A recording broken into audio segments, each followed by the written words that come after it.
Hey Mini enthusiasts, how are you doing? Welcome back. I hope you're all well and I hope you're having a great day. Happy Easter. Today we're back on the Racing Green and I'm spraying the front end on the car. It's quite a long episode today. It will be probably around about 30 minutes, but a really good one. Unfortunately, I did plan to get loads and loads done on the Racing Green over the Easter weekend, but you might be able to tell from my voice, I feel awful. I've got the dreaded man flu, so that's really put play to getting much work done. Hopefully I feel a bit better tomorrow on the Sunday. I can get up early and hopefully get the sides of the car done. But yeah, I just want to get it finished now, or certainly all the paintwork done. So I hope you enjoy today's video. I will catch you again on the next one and hopefully I'm feeling a bit better. Cheers, have a nice Easter. Right, if you remember on last week's video, I obviously got PL out the garage because I was painting in here. And I discovered that I'd left the battery connected all winter since it was last driven. So it would have been 7 months or so. Completely and utterly dead as a dodo, 0 volts. Now, typically that will destroy a battery. It will sulfate, the sulfation hardens and it's no good. You usually can't recover it. But I've had it on charge on this Top Don Tornado 4000 battery charger. It's like one of these intelligent chargers. I've just left it on for a week. So let's see. If that battery's knackered, it definitely won't start the car.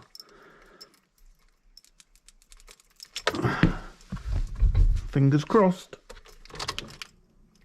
Well, we've got power. That's a good start.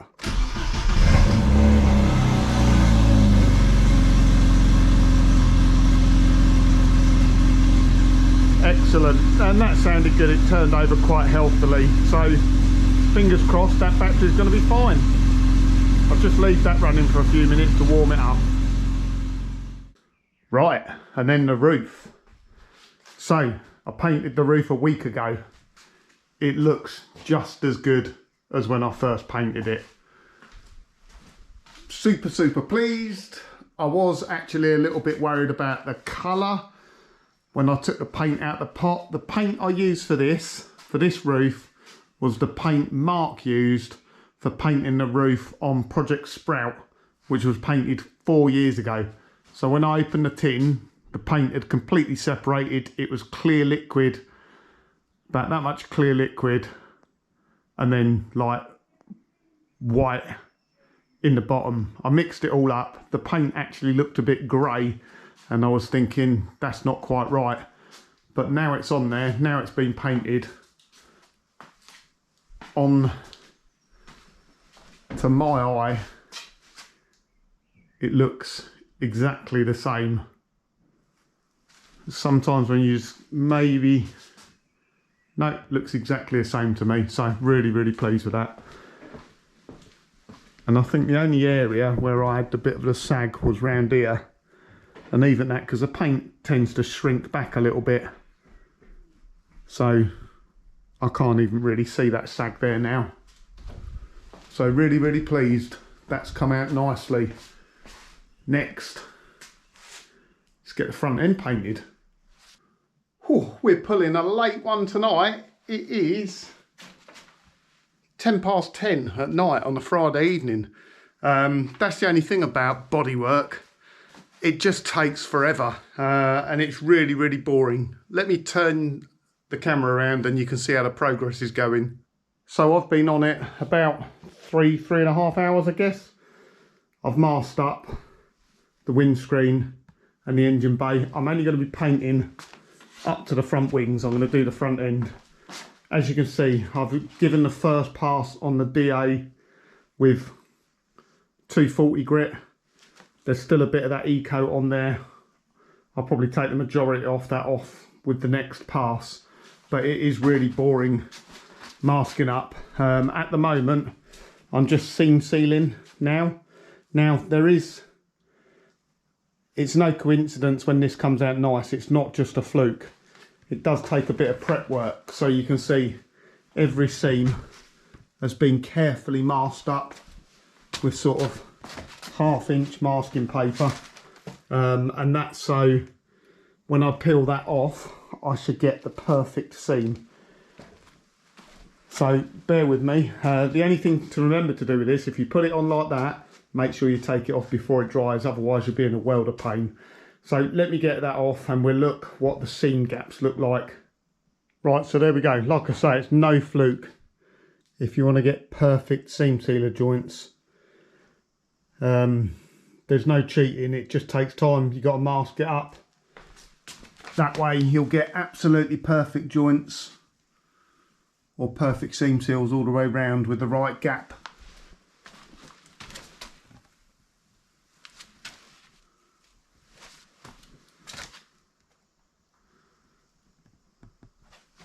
So I've also done down the inside of here where the wing meets. Top there, there's a seam there. Seam across the front bumper. Seam up in the corners. So that'll be dry by tomorrow now. I've also just gone round light skimmer filler. When I put this scuttle on, I'm getting good at them actually. That barely needs any filler at all. It's almost a perfect, just the welded finish was almost perfect. So very light skimmer filler. A little bit in the corners here because we got this, we put the strengthening plate on the back of here. I also, I copied Mark Simpson, so thanks Mark for the tip. I just run a seam weld right down the bottom here as well, just to add a bit more strength right down in the bottom corners. Same again on the other side. So that'll want a light dusting off. We'll give it one more go with the DA and then we're going to be ready for a primer and filler primer. So yeah, late one tonight, 10:25 now, but at least that's done. I'll stick the dehumidifier on tonight because we got exposed bare metal, so I do not want it getting damp in here. I don't think it's gonna, it doesn't really get damp in this garage anyway, but I'll stick the dehumidifier on just for a bit of extra precaution. And then the plan is, so it's Friday night, Saturday we'll be getting the filler primer on. I might be able to, if I get the filler primer on sort of early in the day, I might be able to knock that back with the DA, and then Sunday will be base coat and lacquer, and that'll be the roof done, front end done, and then I think the next one will be, I will do the sides and the doors in one weekend, and I'll do the rear on another weekend, and then obviously I've got the bonnet and the boot lid to do. So over the next probably 3 weeks, it's Easter coming up next weekend actually, so I might even get the sides and the back end done that weekend.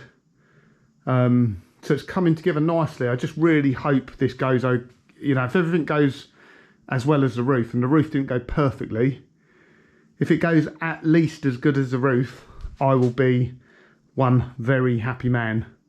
So wish me luck. Right, let's go to bed now, come back tomorrow and carry on.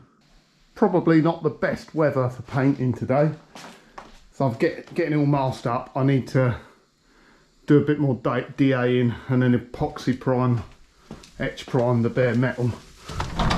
Look out here. Flipping heck, it's hail, but yeah, not the best conditions. Let's hope it goes all right. Right then, that's been etch primed and epoxy primed. Now we're going to go with the high build filler primer. I'm just using my cheap spray gun. It was only about 20-25 quid on eBay with a 1.7 tip. Recommends 1.6 to 2mm tip. It's not a great spray gun that, but just for spraying on primer, it should be absolutely fine. So let me get my spraying overalls on and let's get the primer on. We're probably going to do 2 coats of filler primer.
I'm ready to put some colour on the front end.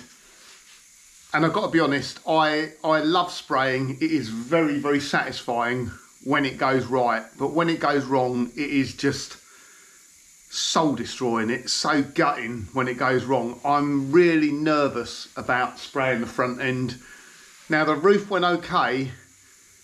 I mean, the roof went very well actually. And like I say, if the rest of the paint comes off like the roof, I'll be pretty happy. I did learn some lessons doing the roof, and I've learned some lessons doing this as well. Just fingers crossed, I really hope it goes okay. I mean, I looked earlier, I've been doing this restoration for 18 months now. I started in September 2022. Yeah, so 18 months. And you know, all the hard work you put in, the spraying part is probably 1% of the work that has been done on the car. But it's probably the bit that everyone sees. You know, no one's going to see that I painted inside the seals. No one's going to inspect the quality of the welds. No one's going to, you know, look at the bits you cannot see. But what they can see is the final paintwork on the car. So it has to be correct.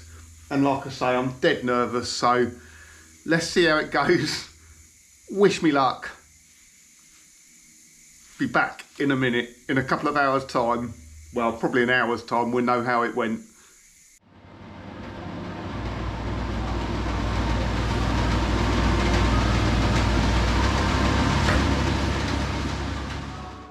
All alive.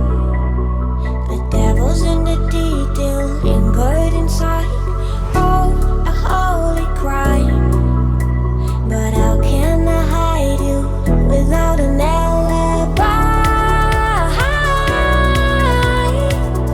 It's a lover's fight without an alibi.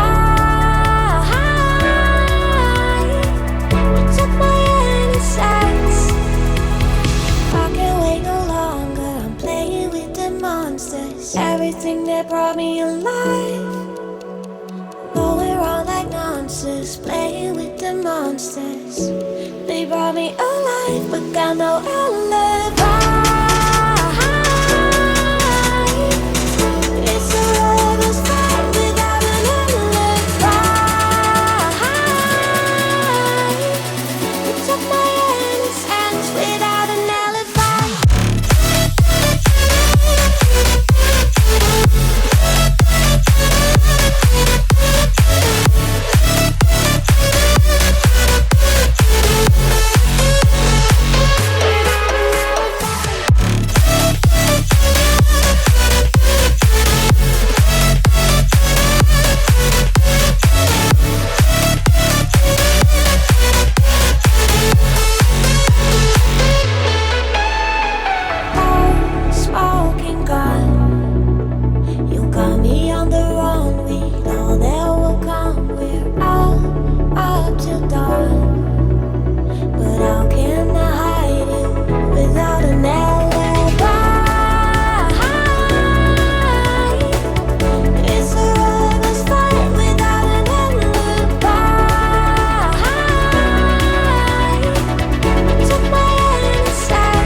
Everything that brought me alive. Oh, we're all like monsters, playing with the monsters. They brought me alive, but got no alibi. It's a lover's fight without an alibi. You took my innocence without an alibi.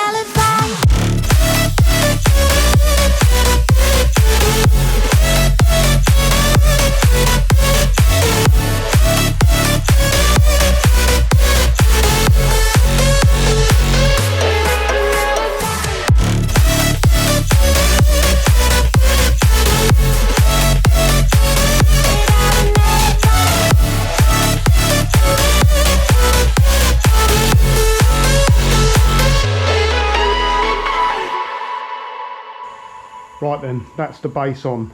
I've done 3 coats. It went on okay.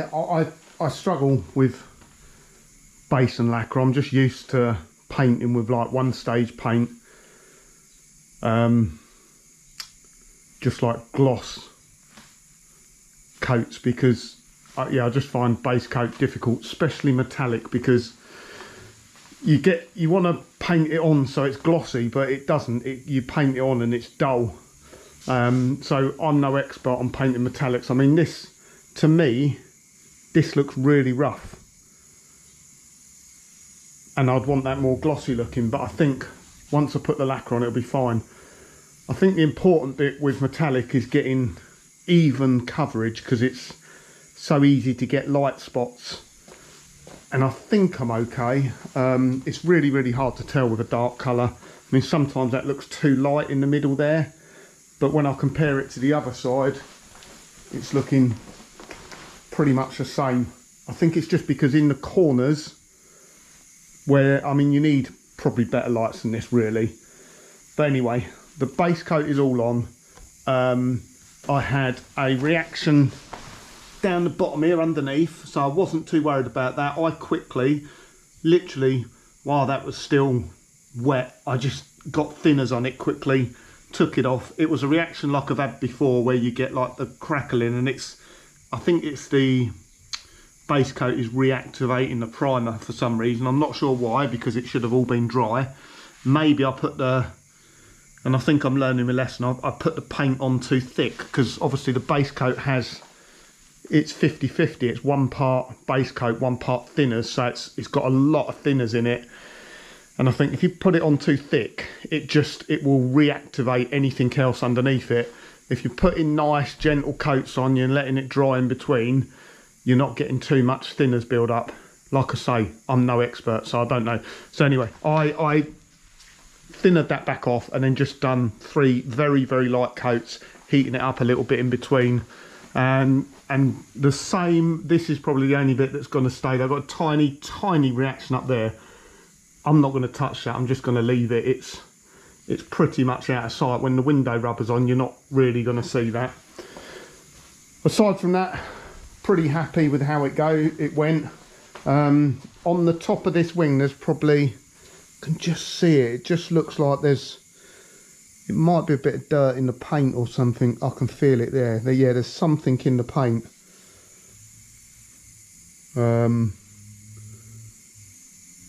I don't know what to do with that. I might just very, very lightly just get a Scotch pad on it. It's like a hair or something like that. Next step, I've got to tack wipe that all off, and then we'll go with a lacquer, and then hopefully, fingers crossed, it all comes out okay.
So how did it go? I think you can probably tell by the smile on my face. Let's turn around and let's have a look.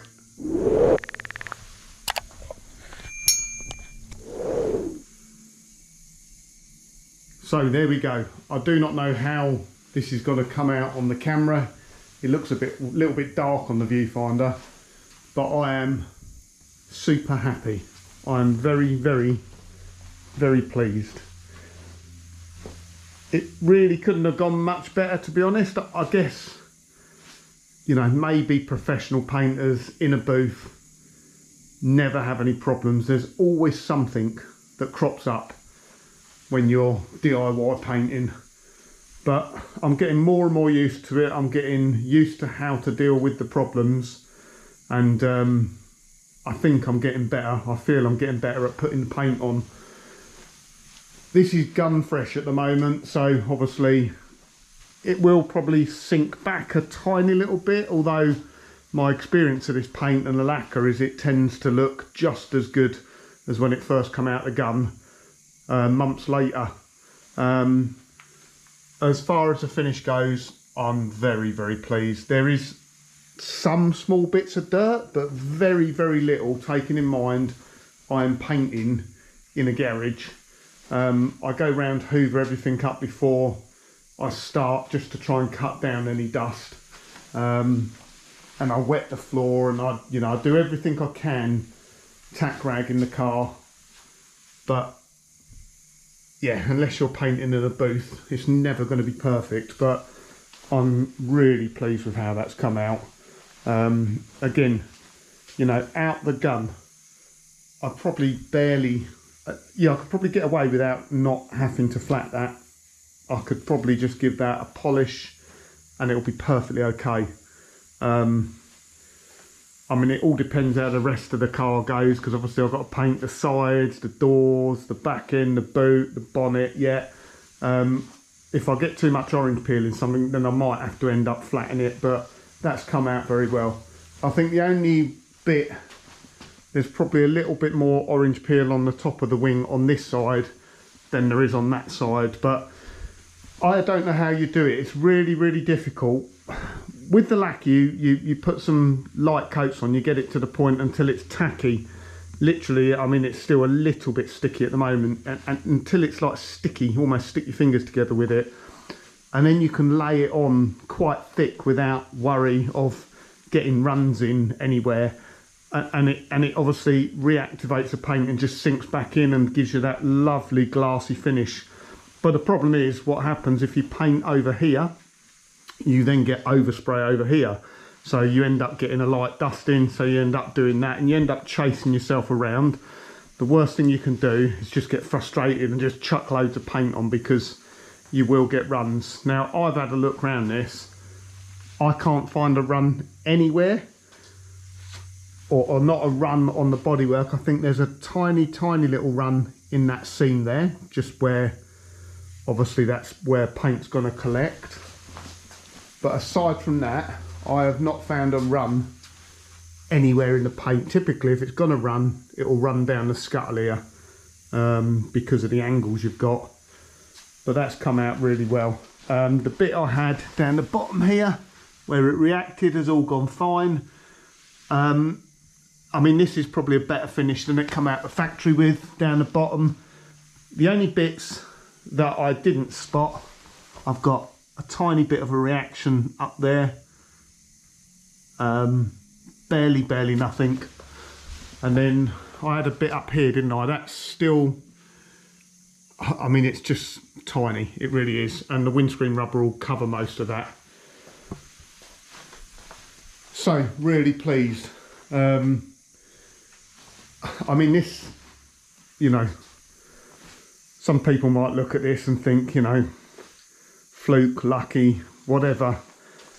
I've had 30 odd years of making mistakes, 30 odd years of getting it wrong before you can get to start getting it right. You know, you just get better every time you do it. And I don't do painting or anything for a living. It's something I've just self-taught. Mark gives me some advice. So yeah, really pleased. If you're interested, so The gun I use is a DeVilbiss GTI Pro Light. I was given this gun by a subscriber in Australia. If I remember the name right correctly, Mike Mazur. Mike, just thank you very, very much. I use this gun all the time. I've done loads with this now. And the finish it gives is absolutely brilliant. I've also got two other guns. So I've got a gun for primer and I've got a Sealy gun as well, which I don't really use now. The difference is night and day. When you spray with this, the atomization is just perfect, especially on clear coats. It just comes out the gun beautifully, no problems. I take my time, I fully strip it down every time I've painted, clean it all up and put it back together ready for the next use. I never put it away dirty. So yeah, there we go.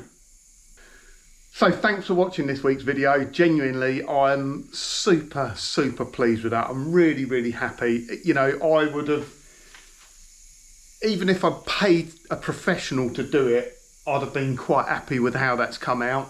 And I don't know how much money I've saved there, but I mean, once the whole car is done, what's a decent spray job on a Mini nowadays? You're probably looking at £2,000 to £3,000, I would think. Let me know. I don't know, I'm a bit out of touch, but I reckon you're probably looking at £2,000 to £3,000, even maybe a little bit more if you want a really top quality finish.